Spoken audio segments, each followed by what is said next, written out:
So the best way to think about Elon Musk and Donald Trump is to imagine them like your dad who's hopelessly lost and he refuses to ask for directions. That's the subject of today's video, and check out the headlines, you'll see what I mean. USDA says it accidentally fired officials working on bird flu and is trying to rehire them. Yes, you heard that correctly. We fired the people that we really, really need because the bird flu is a serious thing. Egg prices are going up, birds are dying, birds are getting sick, and we don't have the people we need to protect ourselves. On top of that, it's worse. U.S. government tries to rehire nuclear staff it fired days ago. And like I'm saying, Musk and Trump are like that dad driving around the car, totally lost, refuses to ask for directions. And you're sitting in the car going like, are you purposely trying to get us lost? Like, what are you doing? Have a listen to what he has to say when asked about this stuff. Please. Your reaction to Michelle King, the head resigning after the Doge? Who resigned? The head of Social Security. I don't know. I mean, I resigned or got fired. I think got fired. You know, when you fire somebody, they always resign, and then they say, we resigned. But when you have numbers like that, I think really it's got fired. They have to get fired. Who would keep them? How could you have numbers like this? Now, the big thing is, how many of these people got paid? Were they getting paid? So that was Donald Trump on the head of Social Security resigning. He's like, oh, I fired him. I'm good at firing people. We're all about firing people over here. And it's just like, that is so bizarre, guys. Usually slash good businessman or good government person, right? Usually they promise you jobs. Yeah, like he's all proud about firing people. Oh, we didn't fire them. They're so bad. But on top of that, guys, you're actually seeing this in multiple agencies. It is happening all over. So you have the top Social Security person resigned, right? You also got this. This is the one of the top prosecutors. They were trying to get this person to prosecute basically, oh, it's all Biden's fault. Let's get that money, that kind of stuff I talked about in the prior video. And then she's like, no, you don't have enough evidence. I'm getting out. This was another one that I missed earlier today because there's so much. GSA engineering lead resigns over Doge allies request for access. There's like some sort of communication system where you can message a bunch of people in the government. And the person's like, no, I'm not going to give you access. And I don't see any reason why I'm going to give it to you. That's basically what it boils down to. And they're like, I'm just going to resign.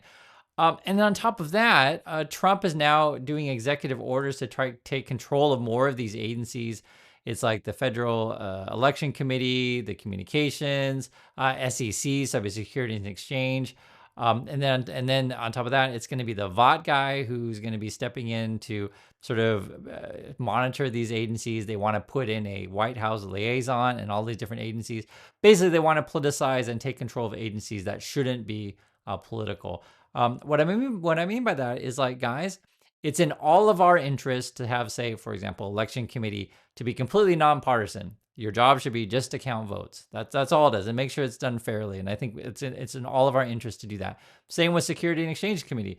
Our commission, we don't want any insider trading. It doesn't matter if it's Republican, Democrat, whatever. Just uphold the law. And there's so many of these agencies. Social Security would be the same thing, right? Just make sure our payments are distributed properly, et cetera. Like none of this stuff should be politicized. But the Trump people are trying to politicize everything and take control. Have a listen to some more of this. Yeah, please go ahead. President, there was a big wave of probationary federal workers who were fired over the weekend. Some of these workers focused on nuclear weapon security were immediately rehired. Do you have any concerns about how these terminations have No, not at all. I think we have to just do what we have to do. It's, you're going to, it's amazing what's been found right now. It's amazing. If we feel that in some cases they'll fire people and then they'll put some people back, not all of them, because a lot of people were let go. Don't forget, I got elected on the basis of making our government stronger and smaller, because we have millions of people that obviously they're paying millions of people that shouldn't be paid. And that has also to do with workers. Yeah, please. And again, that's how he responds to firing, rehiring. He sometimes pretends like he acts like he doesn't know, then he knows. And it's just so ridiculous. All I try to do, guys, because honestly, if you want to watch Trump talk in circles, you can. I just show you a little bit to see like, man, these are the guys that are driving the car. They're aimlessly lost. And honestly, we should ask for directions. And that's hopefully where we're going. Directions, that is. Well, this is what it is. They're firing a bunch of people. This is actually New York Times. They did a good job of counting how many workers there are. We don't even know actually how many, because they keep saying at least, probationary employees, other agencies, etc. We do know that because you'll get reports from various agencies and you'll see various articles for each one. Like I saw that park rangers were affected recently, FAA people. It's really a lot, and unfortunately, we're going to be firing people that we need the most, and you're going to have some pretty dangerous things happening. So, for example, right, that's the health agencies, FEMA people, right, losing their jobs. That means if you're dependent on FEMA money coming your way or support, not just money, just general support, we may not have the personnel there. This was a big one, the FAA. We've had plane crashes recently, and now we're getting rid of FAA people. It's like, for me, I want to probably add or update our system, spend more money on this stuff to make sure that we're safe. I've seen many people, comment that saying like lately you don't feel like flying. Guys, I completely understand. And then on top of that, you have this sort of cloud that are you guys just firing people so you can, run your scams and make money off of it? This is what Trump has to say about conflicts of interest. Have a listen. Mr. President, given your concerns about corruption, you said that if there were any conflicts of interest with Elon Musk, you wouldn't let him anywhere near it. That's right. Doge and SpaceX employees are now working directly at the Federal Aviation Administration and the Defense Department, agencies that have billions of dollars in contracts with Musk's companies or that directly regulate his companies. How is that not a conflict of interest? Well, I mean, I'm just hearing about it, and if there is, and he told me before I told him, but obviously I will not let there be any conflict of interest. He's done an amazing job. They've revealed, in fact, he's going to be on tonight, a big show called Sean Hannity at 9 o'clock, and he's on and I'm on, and we talk about a lot of different things. And any conflicts, I told Elon, any conflicts, you can't have anything to do with that. So anything to do with possibly even space, we won't let Elon partake in that. And so the question I would pose to you is that when you hear Trump speak, does that make you feel any better? For me, I'm just like, are you people insane? And that's why sort of the analogy that I was thinking of is like, it's the dad driving the car that's aimlessly lost and refuses to ask for a map. And then on top of that, the longer this starts to go on, you're starting to think, are you doing this on purpose? And then you uncover, oh my God, that's not really my dad. It's the Terminator. Oh no. I'm making a joke, but meaning that the dad is actually the killer robot, and not killer in a good way, killer in a bad way. And so we got to figure out a way to stop the robot. I give you examples. So this was came out of the New York Times today. Doge claimed it saved $8 billion in one contract. It was actually $8 million. So when you see these kind of things, and I don't know, I don't know, is this a typo or is this purposely misleading? And it's hard to say. Honestly, it's hard to say. They could be really, really sloppy, or they could be really good at trying to mislead people. But these are actually really big, important things to pay attention to, because as they release more and more claims of, oh, we found this fraud here and this fraud there, some of that, like I said, it could be just mistakes and sloppiness, or they are purposely lying. I don't know. That's something we're going to find out through investigation, et cetera. But this is why you need to put the brakes on the Musk and Trump clown show ASAP. Again, they're pushing out good people. They're trying to politicize and take control of agencies when they should be just nonpartisan. Like, it's not a political thing. Making sure, money is distributed properly, right? Making sure, again, we're counting votes properly, making sure there's no insider trading, this kind of stuff. But if you're trying to do shady stuff, what it seems like what they're doing as fast as possible, as quickly as possible, they're not interested in experience when they're hiring people. They're just interested in loyalty. And this is going to be the big test, though, is when they go after the Defense Department. I think it's going to start this week. And this is going to be the big test. Because this is our largest agency, and you could make the case if they're really serious about, trimming the budget, balance the budget, et cetera, they should have started with this agency first. You could make that case. So I'm actually really curious where this one's going to go here. But overall, many people in the comments recently have been saying, hey, I work for the government, I'm a contractor, et cetera. And this affects your lives directly. It also affects all of our lives and in other ways, because you're doing key jobs, right?